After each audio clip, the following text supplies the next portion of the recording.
अस्सलामुअलैकुम guys, welcome back to my YouTube channel quick learning with Noor. आज हम Fyodor Dostoevsky के नॉवल क्राइम एंड पनिशमेंट की detail summary, themes और symbols को डिस्कस करने वाले हैं। वीडियो बहुत ज़्यादा इन्फॉर्मेटिव और हेल्पफुल होने वाली है, तो वीडियो को कंप्लीट वॉच करना। इस नॉवल के की फैक्ट्स, मेजर और माइनर कैरेक्टर्स और टाइटल सिग्निफिकेंस को हम अपने फर्स्ट 2 वीडियो लेक्चर्स में डिटेल से कवर कर चुके हैं। नॉवल जुलाई की एक हॉट इवनिंग को सेंट पीटर्सबर्ग, रशिया में स्टार्ट होता है। रस्कलनिकोव, जो कि एक फॉर्मर स्टूडेंट है, यानी कि अपनी एजुकेशन कंप्लीट कर चुका है, वो अपनी फैमिली और घर को छोड़कर सेंट पीटर्सबर्ग में एक गैरेट में रहना शुरू कर देता है। Garrett is a top floor of a house which symbolises his lonely and alienated nature, यानी कि वो अपनी लैंडलेडी के घर के सबसे ऊपर वाले फ्लोर में रहता था और यहाँ पर गैरेट को उसकी लोनली और एलियनेटेड नेचर के लिए सिंबल के तौर पर यूज किया गया है। अपनी इसी एलियनेटेड नेचर की वजह से रस्कलनिकोव अपनी लैंडलेडी और दूसरे लोगों से मिलना अवॉइड करता था। वो बहुत ज्यादा गरीब था, मगर अपने आप को एक extra ordinary young man consider करता था। उसने उबरमेंश थियरी को भी फॉर्मुलेट किया था, जिसमें यह बिलीव किया जाता है कि दुनिया के एक्स्ट्रा ऑर्डिनरी मैन के पास किसी भी क्राइम को कमिट करने की परमिशन होती है, मगर शर्त यह है कि वो इस क्राइम को करते हुए इंसानियत के लिए कुछ न कुछ अच्छा करे। इसी थियरी पर यकीन रखते हुए वो इसे प्रैक्टिकली भी परफॉर्म करता है। इस नॉवल में वो एक क्रूअल पॉन ब्रोकर का मर्डर कर देता है, जिसका नाम एलियाना इवानोवना होता है, और एलियाना इवानोवना के साथ वो उसकी सिस्टर लीजा वियाटा का भी मर्डर कर देता है। मगर उसे इस नॉवल में 2 कत्ल करने के बावजूद भी कोई पछतावा नहीं होता। रस्कलनिकोव हैंडसम और गुड हाइटेड होने के साथ साथ स्लिम भी है। His eyes are beautiful and dark in colour while his hair are dark brown in colour. वो एक अमीर आदमी बनना चाहता है, जिसके लिए वो एक क्राइम करने का भी डिसीजन लेता है, बट इस नॉवल में उस क्राइम की नेचर को क्लियरली पोर्ट्रे नहीं किया गया। वो अपने घर से निकलकर एलियोना इवानोवना के पास जाता है, जो कि एक क्रूअल पॉन ब्रोकर है। रस्कलनिकोव अपनी घड़ी देकर उससे कुछ पैसे उधार ले लेता है। वो एक टॉवन में शराब पीने जाता है, जहाँ उसकी मुलाकात मार्मिला डव से होती है। मार्मिला डव उसे अपनी फैमिली और फाइनेंशियल सर्कमस्टांसेस के बारे में बताता है। मार्मिला डव रस्कलनिकोव को ये भी बताता है कि वो यहाँ पर अपनी फैमिली इन्वेस्टिगेशन से छुटकारा हासिल करने के लिए आया है, क्योंकि शराब पीने की गलत आदत की वजह से वो अपनी जॉब भी छोड़ देता है, और अगर अब वो घर जाएगा तो उसकी फैमिली उसकी जॉब के बारे में उससे सवालात पूछेगी। रस्कलनिकोव को ये एहसास होता है कि मार्मिला डव और उसकी फैमिली बहुत ज्यादा तंगी का शिकार है। वो मार्मिला डव को उसके घर भी छोड़ने जाता है, जहाँ पर वो उसकी बेटी सोनिया और उसकी वाइफ कतरीना से भी मिलता है। उसे मार्मिला डव और उसकी फैमिली के हालात देखकर बहुत ज्यादा तरस आता है, क्योंकि मार्मिला डव घर की कोई भी जिम्मेदारी अपने सर पर नहीं लेता। इसी वजह से सोनिया को एक प्रोस्टिट्यूट बनकर फैमिली को फाइनेंशियली सपोर्ट करना पड़ता है। रस्कलनिकोव को पहली मुलाकात से ही सोनिया बहुत ज्यादा पसंद आती है। रस्कलनिकोव जब अपने घर वापस आता है तो उसे अपनी मदर का एक लेटर मिलता है, जिसमें वो ये बताती हैं कि दुनिया के एक गवर्नमेंट ऑफिसर लूजिन के साथ एंगेजमेंट हो गई है और वो बहुत जल्द उसके पास सेंट पीटर्सबर्ग में आ रहे हैं। रस्कलनिकोव वापस उसी शराब के अड्डे पर जाता है, जहाँ पर उसकी मार्मिला डव से मुलाकात हुई थी। वहाँ वो एक यंग मैन को ये कहते हुए सुनता है कि उस ओल्ड पॉन ब्रोकर को मार देना चाहिए, क्योंकि उसके मरने से बहुत सारे लोगों का भला हो सकता है। और वो तो पहले ही उबरमैन थियरी पर यकीन रखता है, जिसमें ये कहा जाता है कि एक्स्ट्रा ऑर्डिनरी मैन को वो क्राइम करना अलाउ है जिससे लोगों का भला होता हो। तो वो ये डिसाइड करता है कि वो उस ओल्ड पॉन ब्रोकर एलियोना इवानोवना का मर्डर कर देगा। वो किसी को ये भी कहते हुए सुनता है कि वो कल अपने घर पर अकेली होगी। ये सब कुछ सुनकर वो अपने घर वापस जाता है और जाकर सो जाता है। अगली सुबह जब वो उठता है तो वो अपने साथ 2 मुंह वाला कुल्हाड़ा लेता है, और उस 2 मुंह वाले कुल्हाड़े को उसकी डबल साइडेड पर्सनैलिटी को रिवील करने के लिए सिंबल के तौर पर यूज किया गया है। वो उस कुल्हाड़े को सजाता है ताकि वो ये बहाना बना सके कि वो एलियोना इवानोवना के घर उसके साथ डीलिंग करने जा रहा है। वो एलियोना इवानोवना के घर जाकर उसका मर्डर कर देता है। अचानक ही एलियोना इवानोवना की सिस्टर लीजा वियाटा भी वहाँ आ जाती है, और वो रस्कलनिकोव को एलियोना का मर्डर करते हुए देख लेती है, और मजबूरी में रस्कलनिकोव को लीजा वियाटा का मर्डर भी करना पड़ता है। इस तरह रस्कलनिकोव एक मर्डरर बन जाता है। वो एलियोना इवानोवना के घर से पैसे और कुछ दूसरी चीजें भी चुरा लेता है, और उसे ऐसा लगता है कि ये सब उसने दूसरों की भलाई की खातिर किया है। वो फिर अपने घर वापस आकर सो जाता है। उसका टेंशन से बचने के लिए बार बार यूं सो जाना उसके एस्केपिंग नेचर को भी रिवील करता है। जब वो सोता है तो उसे ऐसे डरावने ख्वाब आते हैं, जिसमें एलियोना इवानोवना और उसकी सिस्टर लीजा वियाटा का मर्डर दिखाया जाता है, जिसकी वजह से उसे बहुत ज्यादा डर भी लगना शुरू हो जाता है। अगले दिन उसे पुलिस स्टेशन बुलाया जाता है, जिससे उसे और ज्यादा डर लगना शुरू हो जाता है, और उसे ये डर लगता है कि शायद पुलिस ये जान चुकी है कि उसने ही उस ओल्ड पॉन ब्रोकर का मर्डर किया है। मगर जब वो पुलिस स्टेशन जाता है तो उसे ये पता चलता है कि उसकी लैंडलेडी की शिकायत की वजह से ही उसे पुलिस स्टेशन बुलाया गया है। उसकी लैंडलेडी पुलिस से ये अपील करती है कि वो कभी भी टाइम पर अपना किराया अदा नहीं करता। इसके बाद पुलिस उस पॉन ब्रोकर और उसकी सिस्टर लिसा वियाटा के मर्डर के बारे में डिस्कशन करना शुरू कर देती है। जब रस्कल्निकोव एलियोना इवानोवना और उसकी सिस्टर लिजा वियाटा के मर्डर के बारे में सुनता है तो वो अपनी सेंसेस खो देता है और डर के मारे बेहोश हो जाता है। पुलिस भी उसके स्ट्रेंज बिहेवियर को नोटिस करती है, मगर सबूत ना होने की वजह से उसे कुछ भी नहीं कहती और उसे जाने देती है। वो जब अपने घर वापस आता है तो एलियोना इवानोवना के घर से चुराई गई सारी चीजों को वो एक गड्ढा खोदकर उसमें गाड़ देता है। वो रजुमिखन से भी मिलता है और वो रजुमिखन को अपने लिए जॉब तलाश करने से इनकार कर देता है। इसके बाद जब वो अपने घर वापस आता है तो उसे बेचैनी सी महसूस होती है। वो सो जाता है, मगर सोते हुए वो एलियोना और लिजा वियाटा के मर्डर के हॉरिबल ड्रीम्स देखता है। इससे ये प्रूव होता है कि वो साइकोलॉजिकल डिस्टर्बेंस का शिकार रहता है और रजुमिखन के कैरेक्टर के थ्रू इस नॉवल में साइकोलॉजिकल डिस्टर्बेंस के थीम को भी हाईलाइट किया गया है, जिससे उसका डर मजीद बढ़ जाता है और वह 4 दिनों तक लगातार सोया रहता है। जब 4 दिनों बाद उसे होश आता है तो वो ये देखता है कि उसका फ्रेंड रजुमिखन और उसकी मेड सर्वेंट नस्तासिया उसकी खिदमत में पेश हैं। रजुमिखन उसकी बीमारी के दौरान उसका बहुत ज्यादा ख्याल रखता है। लूजिन भी रस्कोल्निकोव से मिलने आता है, मगर रस्कोल्निकोव को उसका बिहेवियर जरा भी पसंद नहीं आता। रजुमिखन उसे ये भी बताता है कि पुलिस का एक जासूस और डॉक्टर उसे बार बार मिलने आते थे। यहाँ पर डॉक्टर जोसिमोव का कैरेक्टर आता है जो रस्कोल्निकोव की बीमारी के दौरान उसका बहुत ज्यादा ख्याल रखता है। रजुमिखन उसे ये भी बताता है कि पुलिस उस पर शक कर रही है, क्योंकि जब भी पॉन ब्रोकर के मर्डर की बात की जाती है तो रस्कोल्निकोव बहुत ज्यादा डर जाता है। इसी वजह से पुलिस को ये लगता है कि शायद उसने ही एलियोना इवानोवना और उसकी सिस्टर लिजा वियाटा का मर्डर किया है। वो पुलिस स्टेशन जाकर अपना बयान रिकॉर्ड करवा कर आता है और वापसी पर उसे ये पता चलता है कि मार्मिला डव की एक एक्सीडेंट में डेथ हो गई है। रस्कोल्निकोव मार्मिला डव की डेड बॉडी उसके घर लेकर जाता है, जहाँ उसकी मुलाकात सोनिया से होती है, जिसे वो 20 रबल्स देता है और ये वो रकम थी जो रस्कोल्निकोव को उसकी मदर पुल्चेरिया ने भेजी थी। वो रजुमिखन के साथ घर वापस आके अपनी मदर और सिस्टर से मिलता है। वो दुनिया को ये एडवाइस भी देता है कि वो लूजिन के साथ अपनी एंगेजमेंट को खत्म कर दे, क्योंकि उसे लूजिन का बिहेवियर जरा भी पसंद नहीं आता। यहाँ पर सेल्फ जजमेंट के थीम को हाईलाइट किया गया है। दुनिया भी पर्सनली लूजिन को पसंद नहीं करती थी, मगर उसने अपनी फैमिली को फाइनेंशियली सपोर्ट करने के लिए ये एंगेजमेंट की थी। वो अपनी सिस्टर और मदर के साथ बहुत बुरे तरीके से पेश आता है और उनको अपने घर से चले जाने का भी हुक्म देता है। रजुमिखन दुनिया को पसंद करना शुरू कर देता है और उन्हें अपने अपार्टमेंट में ले जाता है। वो उन्हें बताता है कि रस्कोल्निकोव की तबीयत आजकल कुछ खराब रहती है, जिसकी वजह से उसका बिहेवियर ऐसा हो गया है। दुनिया और उसकी माँ को रस्कोल्निकोव के ऐसे बिहेवियर पर बहुत ज्यादा हैरानगी होती है। अगले दिन रजुमिखन दुनिया और रस्कोल्निकोव की मदर पुल्चेरिया को भी अपने साथ लेकर आता है। रस्कोल्निकोव अपने कल रात वाले बिहेवियर के लिए उनसे माफी भी मांगता है, मगर वो दोबारा दुनिया को ये नसीहत देना शुरू कर देता है कि वो लूजिन के साथ अपनी एंगेजमेंट को तोड़ दे। दुनिया रस्कोल्निकोव को ये बताती है कि लूजिन उससे आज मिलने आ रहा है और वो ये चाहता है कि रस्कोल्निकोव उसके साथ ना आए, मगर मैं आपको अपने साथ लेकर जाना चाहती हूँ। और रस्कोल्निकोव भी उसके साथ जाने के लिए तैयार हो जाता है। इतने में ही अंदर सोनिया आती है और रस्कोल्निकोव को अपने फादर के फ्यूनरल यानी कि जनाजे पर बुलाती है। रस्कोल्निकोव उसके फादर के फ्यूनरल पर जाने के लिए तैयार हो जाता है। जब सोनिया रस्कोल्निकोव के घर से बाहर निकलती है तो स्विड्रिगैलोव उसका पीछा करना शुरू कर देता है। स्विड्रिगैलोव दुनिया का पुराना मास्टर था, जिसके घर पर दुनिया बच्चों की देखभाल का काम करती थी, मगर स्विड्रिगैलोव उससे अट्रैक्ट होकर उसे सिड्यूस करने की कोशिश करता है। रियलिटी ये थी कि उसकी वाइफ हर वक्त बीमार रहती थी, जिसकी वजह से वो स्विड्रिगैलोव को वो फिजिकल प्लेयर नहीं दे पाती थी जिस प्लेयर की स्विड्रिगैलोव को अशद जरूरत थी। और जब दुनिया भी उसे नहीं मिलती तो वो सोनिया यानी कि एक प्रोस्टिट्यूट के साथ फिजिकल रिलेशनशिप बनाने की कोशिश करता है। हम ये भी कह सकते हैं कि स्विड्रिगैलोव एक ट्रिक का यूज कर रहा था, क्योंकि वो जानता था कि सोनिया के रस्कोल्निकोव के साथ अच्छे रिलेशनशिप हैं और ये हो सकता है कि रस्कोल्निकोव सोनिया को बचाने के लिए अपनी बहन को उसे पेश कर दे। रस्कोल्निकोव प्रोफरी पेट्रोविच से भी मिलता है, जो कि उस क्राइम का इंचार्ज है, और उसकी इन्वेस्टिगेशन से यह अंदाजा लगा लेता है कि प्रोफरी पेट्रोविच उस पर शक कर रहा है। प्रोफरी पेट्रोविच ये जानता था कि रस्कोल्निकोव साइकोलॉजिकल डिस्टर्बेंस का शिकार रहता है, इसीलिए वो रस्कोल्निकोव से उसके क्राइम को कन्फेस करवाने के लिए उससे कंफ्यूजिंग क्वेश्चंस करता था।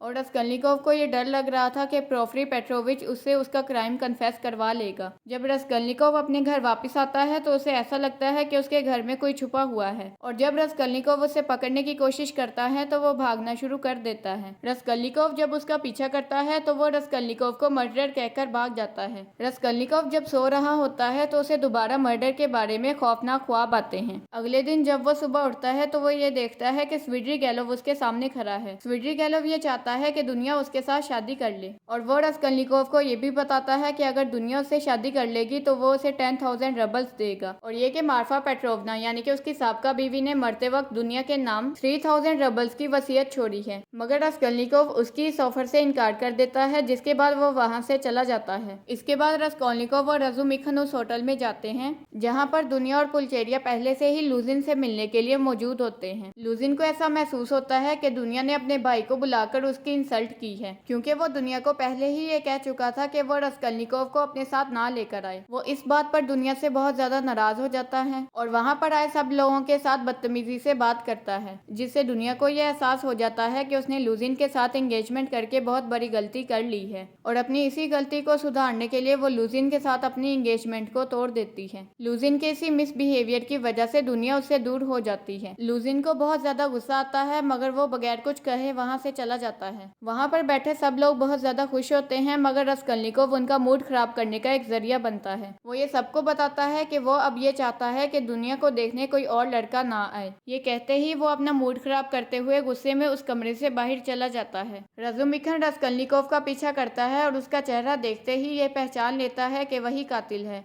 रजुमिखन जब वापस आता है तो वो दुनिया और उसकी मदर पुल्चेरिया से ये वादा करता है कि वो हमेशा उनकी मदद करेगा और वो कभी भी उनको बुरे वक्त में अकेला नहीं छोड़ेगा। रस्कल्निकोव जब सोनिया से मिलने जाता है तो उसे बातों बातों में ये पता चलता है कि लिजावियाटा जिसका उसने मर्डर किया था वो सोनिया की फ्रेंड थी। और फिर यहाँ से रस्कल्निकोव को अपने किए गए एक्शन पर पछतावा होना शुरू हो जाता है। वो सोनिया से ये रिक्वेस्ट करता है कि वो उसके लिए बाइबल से लेज़रस की स्टोरी पढ़े। लेज़रस बाइबल की वो स्टोरी है जिसमें जीसस क्राइस्ट ने लेज़रस को दोबारा पैदा किया था। Lazarus in Bible is used as a symbol of regeneration, revival and renewal of life. और इस नॉवल में लेज़रस रस्कल्निकोव के कैरेक्टर की रीजनरेशन जबकि सोनिया की लाइफ के रीन्यूअल को सिंबलाइज करता है। यहाँ पर स्वीड्री गैलोवे एक स्पाई का रोल प्ले करता है, क्योंकि वो बाहर खड़ा सोनिया और रस्कल्निकोव की सारी बातें सुन लेता है। रस्कल्निकोव वापस पुलिस स्टेशन में प्रोफरी पेट्रोविच से मिलने जाता है, जो कि दोबारा रस्कल्निकोव से कंफ्यूजिंग क्वेश्चंस पूछना शुरू कर देता है, जिसका पर्पस सिर्फ और सिर्फ रस्कल्निकोव से उसके क्राइम को कन्फेस करवाना था। इतने में ही निकोलाई नाम का एक आदमी वहाँ पर एंटर होता है, जो कि पहले एलियोना का एक कस्टमर हुआ करता था, और वो ये कन्फेस कर लेता है कि उसने एलियोना इवानोवना और उसकी सिस्टर लिजावियाटा का मर्डर किया है, यानी कि वो रस्कल्निकोव पर लगाए गए इल्जाम को अपने सर पर ले लेता है। मगर यहाँ पर नॉवल में एक गैप पाया जाता है, क्योंकि रीडर्स को निकोलाई के इस एक्शन की वजह नहीं बताई जाती। रस्कल्निकोव सोनिया के घर जाते हुए उस आदमी से मिलता है जिसने उसे मर्डरर कहा था। रस्कल्निकोव को ये शक था कि शायद उस आदमी ने रस्कल्निकोव के घर में एलियोना इवानोवना का सामान देख लिया है, मगर बातों बातों में रस्कल्निकोव को यह अंदाजा हो जाता है कि वो आदमी मर्डर के बारे में ज्यादा कुछ नहीं जानता। लुजिन को भी सोनिया के घर पर बुलाया जाता है, मगर वो नहीं जाता, क्योंकि वो रस्कल्निकोव से अपनी इंसल्ट का बदला लेना चाहता था। इसके अलावा वो रस्कल्निकोव से इस वजह से भी नाराज था कि उसी की वजह से दुनिया और लुजिन की एंगेजमेंट खत्म हुई थी। सोनिया के घर जाने की बजाय वो सोनिया को अपने पास बुलाता है और उसकी फाइनेंशियल हेल्प करने के लिए उसे 10 रूबल्स देता है। मार्मेलाडव की याद में किया जाने वाला डिनर ज्यादा अच्छा नहीं गुजरता,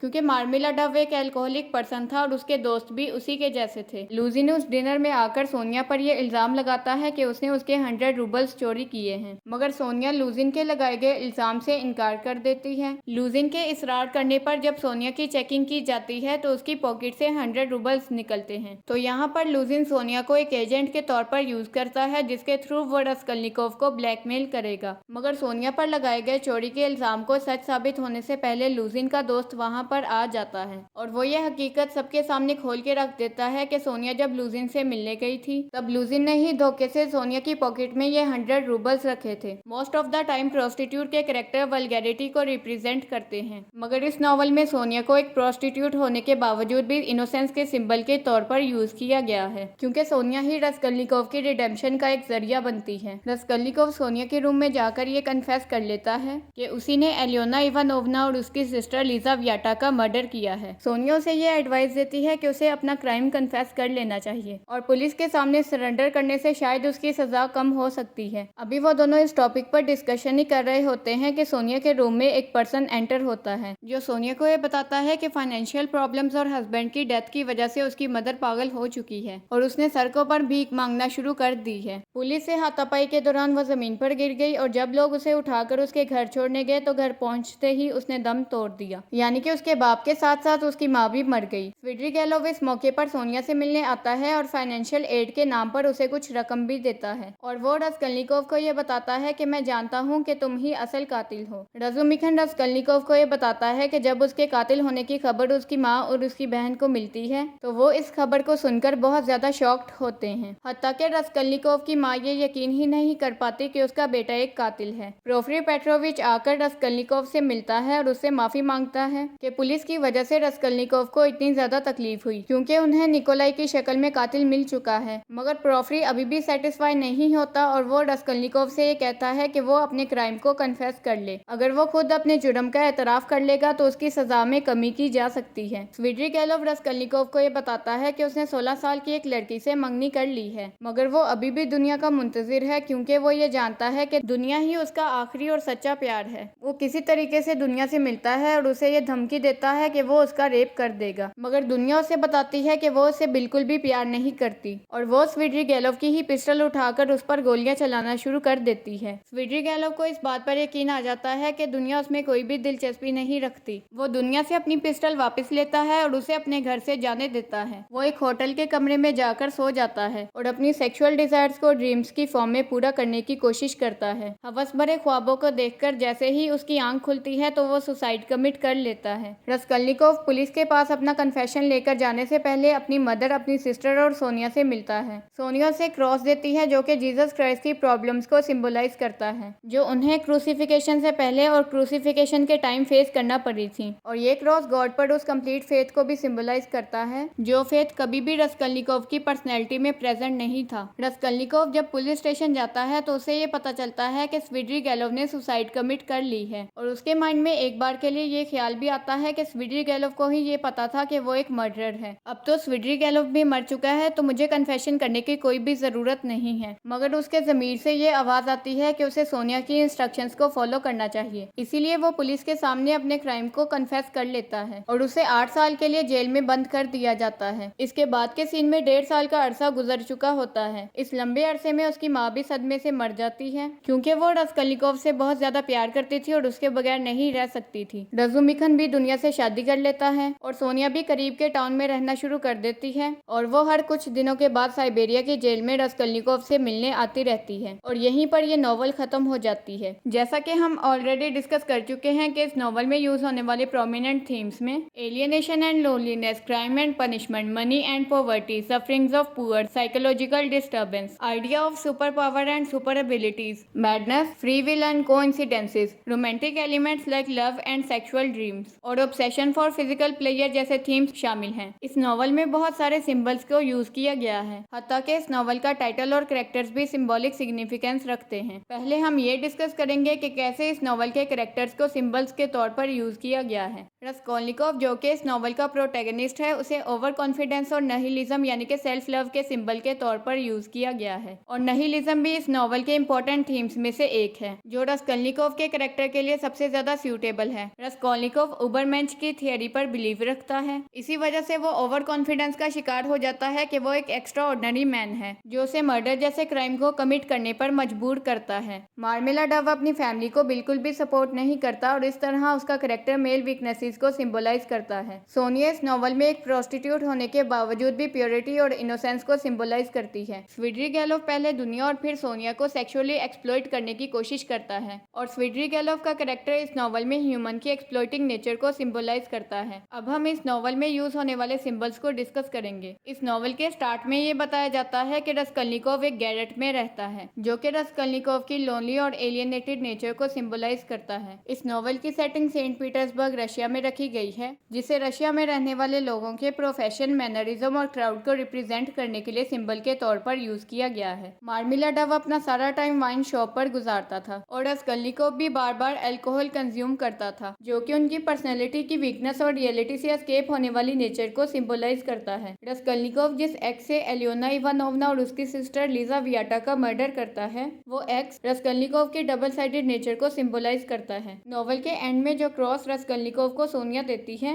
वो क्रॉस गॉड पर स्ट्रॉन्ग फेथ और जीसस क्राइस्ट की सफरिंग्स को सिंबलाइज करता है। So that's all for today's lecture. Thank you so much for watching this lecture. अगर वीडियो आपके लिए इन्फॉर्मेटिव थी तो वीडियो को लाइक शेयर करके एक अच्छा सा कमेंट भी कर दें। अगर आपने अभी तक चैनल को सब्सक्राइब नहीं किया तो इसी तरह की इन्फॉर्मेटिव इन्फॉर्मेटिव वीडियो लेक्चर्स के लिए चैनल को सब्सक्राइब करके बेल आइकन को प्रेस कर दें। एक्स्ट्रा इन्फॉर्मेशन के लिए आप मेरी फेसबुक आईडी को भी फॉलो कर सकते हैं। न्यू टॉपिक्स की सजेशन भी आप नीचे कमेंट सेक्शन या कम्युनिटी टैब में दे सकते हैं। तो अपना बहुत ज़्यादा ख्याल रखिएगा, मुझे अपनी दुआओं में याद रखिएगा। इंशाल्लाह we will meet in the upcoming video lecture. Take great care of your self and your family. अल्लाह ताला आप सबका हामी नासिर हो। अल्लाह हाफिज़।